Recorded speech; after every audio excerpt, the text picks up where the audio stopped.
दोस्तों आज आपके लिए एक ऐसा ज़बरदस्त म्यूचुअल फंड लेकर आया हूं यार, जिसमें अगर आप सिर्फ और सिर्फ 4,000 रुपए का मंथली इन्वेस्टमेंट करते हैं तो देखिए रिटर्न तो ऑलरेडी मैंने कम का कंसीडर लेकर चला है। सिर्फ 17% का ही रिटर्न कंसीडर किया है।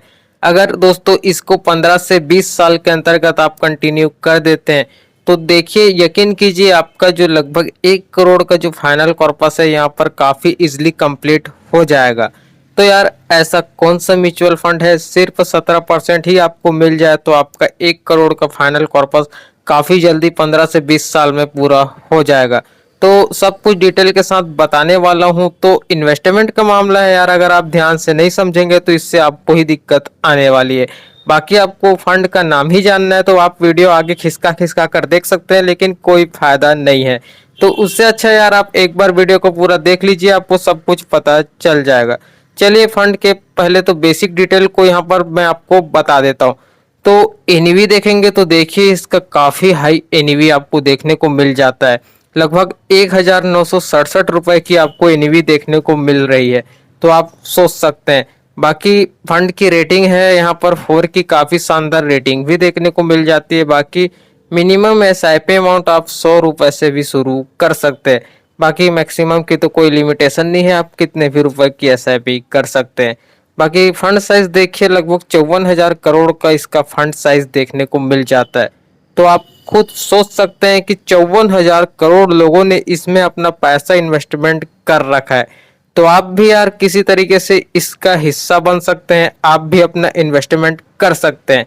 तो अब चलिए यहाँ पर इस फंड के हम यहाँ पर सबसे पहले तो यार मार्केट कैपिटल को देख लेते हैं कि आखिर कहाँ कहाँ पोर्शन आपका पैसा इन्वेस्टमेंट किया गया है, किन किन सेक्टर में। अभी सेक्टरों के भी नाम जानेंगे बारी बारी से, पहले ये तो पता चल जाए किस साइज में इन्वेस्टमेंट किया जा रहा है। तो इसका लार्ज कैप सेक्टर की तरफ देखा जाए तो लगभग 70% 74% का एलोकेशन आपको देखने को मिल जाता है। बाकी स्मॉल कैप का रेशियो लगभग 7.5% के करीब आपको देखने को तो मिल रहा है। बाकी इसका मिड कैप में एलोकेशन लगभग 5% का एलोकेशन मिड कैप सेक्टर में आपको देखने को मिल जा रहा है। तो कुछ इस तरीके से इस म्यूचुअल फंड के पोर्टफोलियो में इसका ओवरऑल आपको मार्केट कैप देखने को मिल जाता है। तो बाकी इस फंड के पिछले कुछ पास्ट के रिटर्न्स को भी देख लेते हैं, उससे हमको एक आइडिया हो जाएगा कि फ्यूचर में हम कितने रिटर्न का हम एक्सपेक्टेशन कर सकते हैं आज के पास्ट को देखते हुए। तो एक मंथ का रिटर्न बताऊं तो लगभग 7% का देखने को मिल रहा है। लगभग 6 मंथ का रिटर्न बताऊं तो ये लगभग 20% का देखने को मिल रहा है। एक साल का रिटर्न बताऊं तो ये लगभग 45% का रिटर्न देखने को मिल रहा है। यहीं पर मैं आपको 3 साल का रिटर्न बताऊं तो ये 27% का रिटर्न देखने को मिल रहा है। और 5 साल का रिटर्न देखेंगे तो 21% का देखने को मिला है। और यहीं पर इसके ऑल टाइम रिटर्न की भी बात की जाए तो लगभग 18% मान सकते हैं। बाकी मैंने तो 17% का ही रिटर्न कंसीडर किया है। बाकी देख लेना, बहुत जल्दी आपको ये 18% का भी रिटर्न बनाकर दे देगा, क्योंकि कुछ ही परसेंट बाकी है। तो कुछ इस तरीके से आपको पिछले कुछ पास्ट के रिटर्न्स आपको देखने को मिल जाते हैं। तो बाकी इसके स्टॉक को भी देख लेते हैं। ऑब्वियसली यार स्टॉक दमदार होगा तभी तो आपको जबरदस्त रिटर्न देखने को मिल रहा है। देखिए जबरदस्त तो नहीं बोलूंगा और ऐसा भी नहीं बोलूंगा कि आपको कम रिटर्न देखने को मिल रहा है। भाई 17% का रिटर्न भी काफी ज्यादा हो जाता है, 17-18% का। अगर आपको ये कंसिस्टेंसी मिल रहा है तो काफी बहुत अच्छा खासा बात है। क्योंकि यार आप ये देख लीजिए कि कंसिस्टेंसी रिटर्न और तुरंत रिटर्न ज्यादा और एकदम से कम दोनों में फर्क होता है। आपको भले रिटर्न कम मिले लेकिन कंसिस्टेंसी रिटर्न मिले, ये मायने रखता है। तो इसके स्टॉकों को भी देख लेते हैं। तो देखा जाए तो इस म्यूचुअल फंड के पोर्टफोलियो में कुल मिलाकर जो स्टॉक देखने को मिलते हैं 53 स्टॉक देखने को मिल जाते हैं। अब 53 में से टॉप 10 होल्डिंग्स के नाम जो सबसे टॉप में है इसका नाम मैं आपको बता देता हूँ। तो सबसे पहले तो HDFC का ही अपना HDFC bank limited, ICI bank limited, Axis bank limited, केपला limited, Bharti Airtel limited, Kotak Mahindra bank limited, SCL technologies limited, SBI life insurance company limited, Hindustan, और जो देखेंगे SBI जैसे बड़ी बड़ी दिग्गज कंपनी में आपके पैसे का एलोकेशन किया जा रहा है। तो आप खुद सोच सकते हैं। और ऐसी लगभग आपका 53 अलग अलग स्टॉक में इन्वेस्टमेंट किया जा रहा है। तो इतना तो आप सोच सकते हैं कि आपका रिस्क कितना ज़्यादा डाइवर्सिफाइड है अलग अलग सेक्टर में। अगर आपके पैसे को किसी तरीके से बिल्कुल ज़ीरो होना है तो इन सभी कंपनी को यार बारी बारी से डूबना पड़ेगा, तब जाके आपका कहीं पैसा ज़ीरो हो पाएगा। लेकिन ये बिल्कुल भी संभव नहीं है यार, क्योंकि ऐसा बिल्कुल भी नहीं होने वाला है। चाहे मार्केट कितना भी क्रैश हो, इतना बड़ा आपको ये देखने को नहीं मिलने वाला। छोटे मोटे करेक्शंस, ज़्यादा से ज़्यादा बड़े करेक्शंस भी आएंगे, लेकिन इतना ज़्यादा भी नहीं गिरेगा कि आपको पूरा पैसा ही ज़ीरो हो जाए। ऐसा बिल्कुल भी नहीं होने वाला। तो आपको होल्डिंग कुछ इस तरीके से इस म्यूचुअल फंड के पोर्टफोलियो में आपको देखने को मिल जाता है। स्टॉक ज़बरदस्त हैं, तभी तो आपको रिटर्न्स भी ज़बरदस्त देखने को मिल रहे हैं। तो सही है, लॉन्ग टर्म में आपको ये जो रिटर्न्स आपको देखने को मिलेगा तो ऑब्वियसली आपका वेल्थ है यहाँ पर डेफिनेटली ग्रो होने वाला है। तो ये तो रही बात होल्डिंग्स की, ये तो आपको देखने को मिल जाता है। बाकी आपको पूरे 53 होल्डिंग्स के नाम, कंपनी के नाम जानना है तो इस म्यूचुअल फंड के पोर्टफोलियो में जाकर आप देख सकते हैं। तो बाकी चलिए हम अपना इन्वेस्टमेंट का मेन डिसीजन है फाइनली शुरू करते हैं। देखिए, सिर्फ 4,954 रुपए की SIP करनी है। इससे 1 रुपए आपको ना ज़्यादा SIP करने की ज़रूरत है, ना इससे आपको कम करने की ज़रूरत है। सिर्फ 4,954 रुपए की SIP करनी है। हमने यहाँ पर रिटर्न कंसीडर किया है 17% का, क्योंकि यार इतना तो आपको इजिली तरीके से मिल जाएगा, कोई दिक्कत वाली बात नहीं है। क्योंकि यार जो बड़ा फंड साइज होता है तो आप मुश्किल से 16 से 17% का ही रिटर्न कंसीडर कर सकते हैं, मतलब सोच सकते हैं कि फ्यूचर में मिल सकता है, इससे ज़्यादा का नहीं सोच सकते।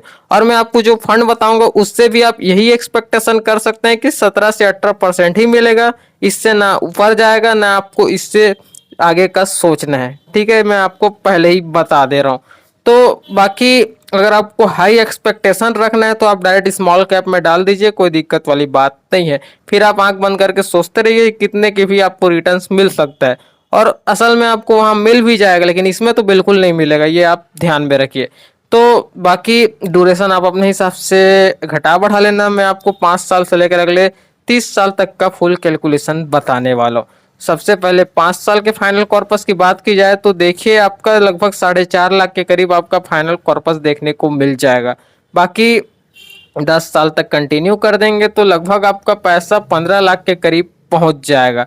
बाकी 20 साल तक, यहाँ पर 15 साल तक कंटिन्यू करते हैं तो देखिए 15 साल में लगभग 41 लाख के करीब आपका फाइनल कॉर्पस तैयार हो जाता है। बाकी अब देखिए ध्यान से, अगर आप इस इन्वेस्टमेंट को अगले 20 साल तक कंटिन्यू कर देते हैं इस 4,000 रुपए की SIP को, तो देखिए आपका लगभग 1 करोड़ के करीब आपका फाइनल कॉर्पस देखने को मिल जाता है।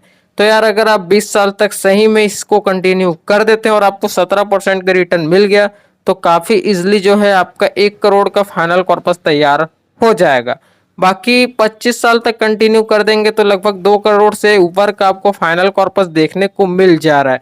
बाकी इस ड्यूरेशन को अगले देखिए 30 साल तक कंटिन्यू कर देते हैं तो 30 साल में लगभग आपको 5 करोड़ का फाइनल कॉर्पस देखने को मिल जाता है। तो सही है, कोई दिक्कत वाली बात नहीं है, लेकिन हम ना तो इतना ज़्यादा अमाउंट का एक्सपेक्टेशन करते हैं, सिर्फ 4,000 रुपये में आप थोड़ी 5 करोड़ का एक्सपेक्टेशन रखेंगे यार, है ना, ऐसा तो बिल्कुल भी नहीं है। लेकिन आपको मिल सकता है अगर 30 साल तक कंटिन्यू कर देंगे और 17% मिल जाता है तो। लेकिन यार इतने लंबे टाइम तक मुझे नहीं लगता कोई इन्वेस्टमेंट करना चाहेगा। तो चलिए, ये तो रही बात कैलकुलेशन की, ये तो आपको अलग अलग टाइम पीरियड के हिसाब से देखने को मिल जाता है। तो बाकी चलिए फंड के बाकी बेसिक डिटेल को भी कवर कर लेते हैं। तो इसका एक्सपेंस खर्चा देखें तो 0.78% का आपको लगभग इसका एक्सपेंस रेशियो चार्ज देखने को मिल जाता है। बाकी एग्जिट लोड चार्ज की बात की जाए तो ये तो 1% का आपको सभी म्यूचुअल फंड की तरह देखने को मिलता है, तो इसमें भी 1% का ही एग्जिट लोड चार्ज मिलना है। बाकी टैक्स इम्प्लीमेंटेशन को तो यार बताने की बिल्कुल भी ज़रूरत नहीं है, ये सब तो आपको पता है। डायरेक्ट चलते हैं फंड मैनेजमेंट पर। तो देखा जाए तो इस जो म्यूचुअल फंड के पोर्टफोलियो में आपको जो है 2 फंड मैनेजर्स दिए जाते हैं।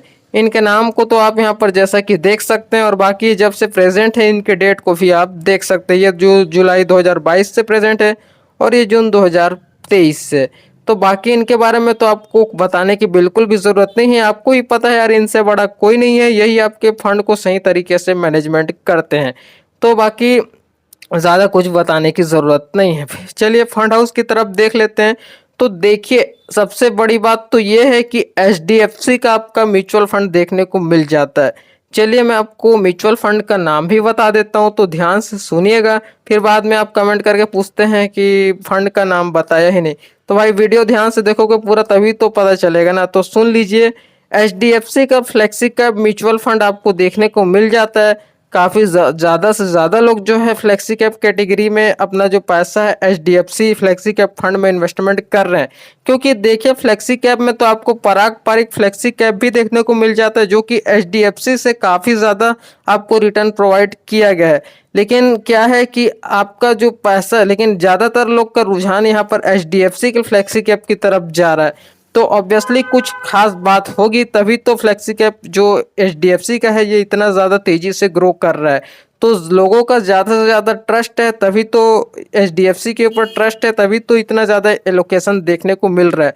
तो आप भी इसमें अपना पैसा इन्वेस्टमेंट कीजिए, आपको भी डेफिनेटली, सभी लोग को फ़ायदा हो रहा है तभी तो कर रहे हैं, तो आपको भी ज़रूर यहाँ पर फ़ायदा होने वाला है। और अभी के फ़ायदे के लिए तो बिल्कुल सोचना भूल जाइए, क्योंकि इसको तो लॉन्ग टर्म आपको चलाना पड़ेगा, तब जाके ही आपको कुछ देखने को मिलेगा। क्योंकि ऑलरेडी रिटर्न्स काफ़ी कम है यार, 17 से 18% का ही आप सोच सकते हैं। तो बाकी ओवरऑल देखा जाए तो सब कुछ सही है, कोई दिक्कत वाली बात नहीं है। एचडीएफसी का फंड हाउस देखेंगे तो रैंकिंग के मामले में 2 नंबर पर इंडिया में रैंकिंग है। टोटल एसेट अंडर मैनेजमेंट की बात की जाए तो 6.5 लाख करोड़ पार कर चुका है। बाकी एचडीएफसी का फंड हाउस स्टार्ट हुआ था 10 दिसंबर 1999 को। बाकी इसके बेंचमार्क की बात की जाए तो निफ्टी 500 टोटल इसका बेंचमार्क देखने को मिल जाता है। तो ओवरऑल सब कुछ देखा जाए तो सही है यार, कोई दिक्कत वाली बात नहीं है। बेझिझक इन्वेस्टमेंट कीजिए, आपको लॉन्ग टर्म में इसका बेनिफिट देखने को ज़रूर मिलेगा। आपके वेल्थ डेफिनेटली ग्रोथ ज़रूर होंगे अगर आप इन्वेस्टमेंट करते हैं तो दोस्तों, मुझे उम्मीद है यार आपको सब कुछ A to Z इन्फॉर्मेशन इस वीडियो से देखने को मिल गई होगी। फिर भी किसी तरीके की कोई भी कमी रह जाती है तो उसको आप नीचे कमेंट करके पूछ सकते हैं। आपके कमेंट का मैं रिप्लाई ज़रूर करूँगा। चलिए दोस्तों, हम आपसे मिलते हैं जल्द किसी नेक्स्ट वीडियो में, तब तक के लिए देखते रहें दोस्तों। Thanks for watching guys, bye bye, have a great day.